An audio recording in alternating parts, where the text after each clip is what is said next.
This review for Spider-Man Far From Home will be spoiler heavy, so if you haven't seen the movie and don't want it to be spoiled for you, I'd recommend clicking away from the video right now and coming back when you do get a chance to see the film. I'll leave my non-spoiler review in the description below in case you want to check that out. If you have seen the movie or it's already been spoiled for you and you don't care, feel free to stick around, and we're going to talk about Spider-Man Far From Home, because in my non-spoiler review, I felt a little bit limited by what I could say due to the fact that a lot of my issues with the film stem from what are technically spoilers, even though if you're a Spider-Man fan, they won't be spoilers for you.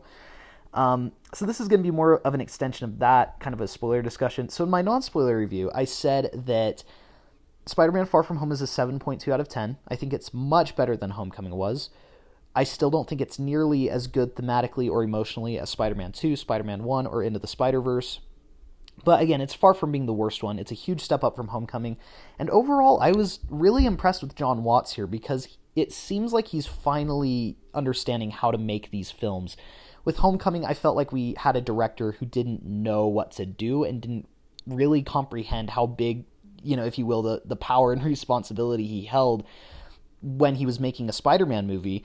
It seemed like he was just kind of making another movie, which didn't really work for me. There were a lot of elements missing from that film, like web swinging and, huge epic fights. And his cop-out excuse for not having those in Homecoming was that, oh, well, we've already seen him do that in other movies, so we wanted to do something else, which I think is just a lazy cop-out, because, like, imagine if someone said that for a Superman movie. We're not going to have Superman fly, because we've already seen him do that. Like, people would be livid about that, but for some reason people weren't that mad about Homecoming.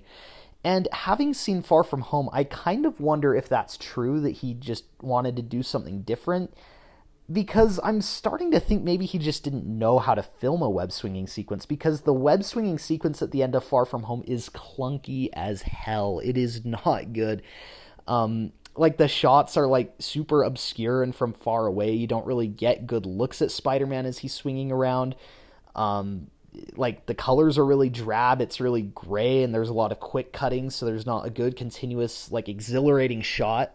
So I'd say that this film has the worst web swinging sequence. Homecoming didn't have one, so I guess it is a step up from not having any at all. But the web swinging here is not exciting. What I can say was exciting was the fight sequences. They really kicked it up a notch from Homecoming, and I'm really happy to say that the fight sequences here are some of the best in any Spider-Man movie, like, whatsoever. It's so good. Especially the final battle in London with Mysterio is fantastic, but also the battles with the Elementals are really good. Now, speaking of Mysterio, I'd say that he's the best villain since Doc Ock in Spider-Man 2, but again, he's not flawless. I think it was a mistake to kill him off, because there's a lot of potential that they could have used if they wanted to do a Sinister Six movie, or if they wanted to do another film with him. I think it would have been good to keep him around. With that said, I was okay with the way it ended, and I think that it still could lead to some cool things in the future. My issue with Mysterio, I guess it's kind of two things. One is that they try to trick you into thinking he's a hero for so long. Like, the whole first act, you're like, oh yeah, he's a hero. But, of course, any Spider-Man fan or anyone who knows anything about Mysterio knows that he's actually a villain. So that was frustrating to me. And now, because I'm going to see the movie again tonight, I'm looking towards the moment, like, where Spider-Man is fighting Mysterio, but the whole first act feels kind of disposable to me, because even though the high school stuff was handled better here, it still feels very unnecessary a lot of the time. A lot of times the high school dynamics feel like they're only set up to be funny, and it doesn't really push the story forward. It doesn't really push Peter's character forward, so I find a lot of it very disposable. And the whole first act, in my opinion, still feels a lot like Homecoming, where Peter feels out of character a lot of the time. He feels more like Miles Morales sometimes, and sometimes he just feels completely against what his character usually is. Jon Watts is sort of infamous to a lot of the Spidey fans for sort of undermining the emotional baggage of the character, and he doesn't really seem to care a lot of the time about Peter's past, like with the Uncle Ben stuff. Even the Tony Stark stuff in this film I thought was sort of underutilized, like, because I'm like, okay, if you want to make this version of Spider-Man really want to be a hero based on what happened to Tony, and he really wants to make Tony proud or whatever, you have to commit. You have to make me feel some emotional connection there, and Far From Home didn't do that. They just occasionally will sit down and be like, oh yeah, I miss Tony. Yeah, he was a cool guy. Like, that's it. They don't really explain why Tony wanted Peter to be better. They don't explain anything like that. They just say, oh yeah, Tony wanted you around after he was gone. Here's a new AI for you to use. And then I thought it was dumb that Peter just handed the AI off to Mysterio without talking to anybody first, because that was the other thing. Like, they try to build this friendship between Peter and Mysterio in the opening, but they talked like a total of 3 times, and only once did they like go hang out on their own. So I felt like it was really dumb of Peter to just hand the glasses over to, like, the AI glasses over to Mysterio. Especially because he started acting like a jerk, like right at that moment. He started being like, yeah, you don't really need to help. You probably shouldn't be a hero, Peter. Like, I'm like, yeah, and so now you're just going to hand off like the most powerful AI to this guy who you barely know. I don't know. It just felt very out of character for me. After that point in the movie, that's when, I think it got really good. That's when it became a great Mysterio movie. My other issue with Mysterio, however, is that he's not really a Spider-Man villain here. He's more of an Iron Man villain, kind of like Vulture was in Homecoming. But yeah, Mysterio's whole motivation is, yeah, Iron Man fired me for being emotionally unstable, so now I'm going to get revenge by being a better hero, by pretending to be a hero, by, using illusions to be a hero.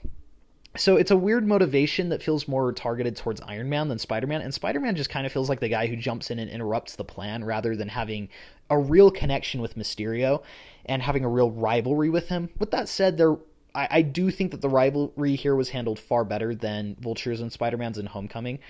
So again, this is a huge step up, and I'm not trying to make it sound like this was done poorly, because the execution was really good. I just think that a lot of the ideas behind the execution could have been improved. So, speaking of Mysterio, the best sequence in the film is an illusion that he puts Spider-Man into, where the world is like being built and changed around Spider-Man. And I felt like it was a really great throwback to really what Mysterio is about creating these amazing, disorienting illusions that really confuse Peter and make him think about things that maybe he doesn't want to think about. And it was just such a great scene. The voiceover work from Jake Gyllenhaal in that sequence was fantastic. And I thought that it was a great precursor to how Spider-Man ultimately defeated Mysterio, which is the same way he did in the Spectacular Spider-Man show, which is by closing his eyes, blinding himself, making it so that he can't actually see, so that he has to rely on his spider sense to defeat Mysterio. And I thought that that was a really clever way of doing it, and I was happy for that sort of nod to the Spectacular Spider-Man for coming up with such a great idea. I think that, again, like I said, Mysterio is probably the best villain since Doc Ock in Spider-Man 2. And had they ironed out maybe some details, maybe connected him more with Spider-Man, I could see him actually have, being my favorite Spider-Man villain. Again, Jake Gyllenhaal does such a great job here. So ultimately, I can't complain. I do have a few nitpicks, but I don't have a lot of complaints about the way that Mysterio is handled. In terms of the high school ensemble, again, like I said, I feel like a lot of it is disposable and just played for laughs rather than actual storytelling. With that said, I do feel like they were done better here. I felt like their writing was more consistent. I still don't love Ned as a character. I think he's a little bit of just a tacked on dude who knows Spider-Man's identity. I don't think he's that interesting, and he's not really a good friend to Peter either. With MJ, Zendaya, I thought it was interesting because I thought that she almost feels more like a Felicia Hardy type character than a Mary Jane character. And I think that maybe, I don't know if John Watts just isn't familiar enough with the character, but I feel like that is kind of a missed opportunity to not make her a Felicia Hardy rather than trying to do this weird creative liberty thing with MJ. Like, I don't know why they try to completely reinvent MJ, by the way. I think that she's a fine character. She's not been done well on screen yet, in my opinion, except I guess in Spider-Man PS4 she was okay. But I mean, the character, her, like, in the comic book version Mary Jane, I think is fine. I don't think you really need to reinvent her. So I don't understand why they tried to do this weird creative liberty thing. I understand that you kind of want to make it your own, but at the same time, it just felt unnecessary because it's not better. Like, if you're going to reinvent something, you usually want to make it better than what it already is. And this version of MJ just kind of feels like a cross between Mary Jane sometimes and also Felicia Hardy. So, I don't know. I wasn't blown away by what they did with the characters here, but I do think it was a step up, and some of the humor did land better here. A lot of times the humor in Homecoming sort of felt cringy to me rather than funny. The humor here is better. It felt way less cringy. So I do think that John Watts and company are finally finding their footing. They're kind of understanding what's going on. And I do think that there's potential to make really good movies down the road. Now, let's talk about the ending of the film, by which I mean the post-credit scenes.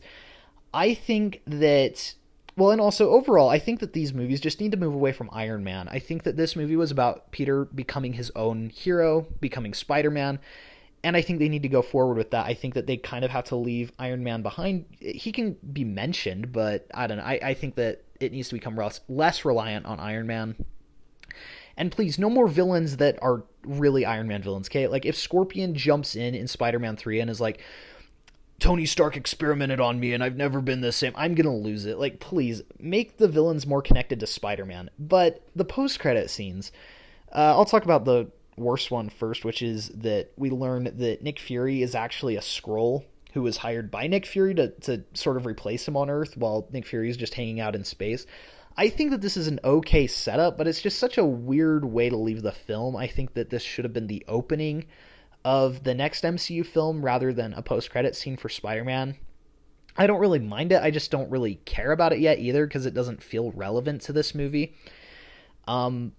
Ultimately, honestly, Nick Fury seemed a little bit irrelevant in this movie, which I know may sound kind of weird because he is in a lot of it. And I don't think he's bad in the movie either. Like, I want to make that clear. I don't think that he's bad, and I think he's done fine. I just think that the movie didn't necessarily need him. Maybe they could have had Mysterio become a villain earlier on and made it a bit more of a self-contained story. I think that maybe would have been a little bit better. The other post-credit scene, though, is that we see that J.K. Simmons is back as J. Jonah Jameson, which I like. I think it's kind of sad that he's only in for a cameo. I hope that he comes back more in the next film because, seriously, J.K. Simmons kills that role every time. So I want to see more of him. But the end of the scene, we learn that Mysterio recorded a message to be broadcast like while he was dying, and in it he says that Peter Parker is Spider-Man. So publicly to the world, he says that Spider-Man is Peter Parker. And I'm very conflicted about this because I think it's a good cliffhanger, but I think that it's such a dangerous game to be playing, especially with John Watts, who doesn't seem to be completely solid in making these films yet. Because again, while I liked Far From Home, it wasn't a great Spider-Man movie. It was good, but it wasn't great. And it wasn't a masterpiece. And so to play with a plot point that is so ambitious and crazy, I feel like they're either going to play it off as a joke in the next one, or it's going to be something really significant and, change the character's dynamic. And so I think it's a good cliffhanger, but I don't have 100% faith in John Watts to pull it off. If it works out like the Spectacular Spider-Man episode where Peter's trying to deny being Spider-Man, I think that'd be okay. And I don't know. We'll see how it goes. Again, I gave the film a 7.2 out of 10. I think it's really good. I liked it. I don't love it. But let me know in the comments below, what did you guys think of Spider-Man Far From Home? Thanks you guys so much for watching. Please be sure to like and subscribe if you enjoyed the video, and we'll see you guys in the next one.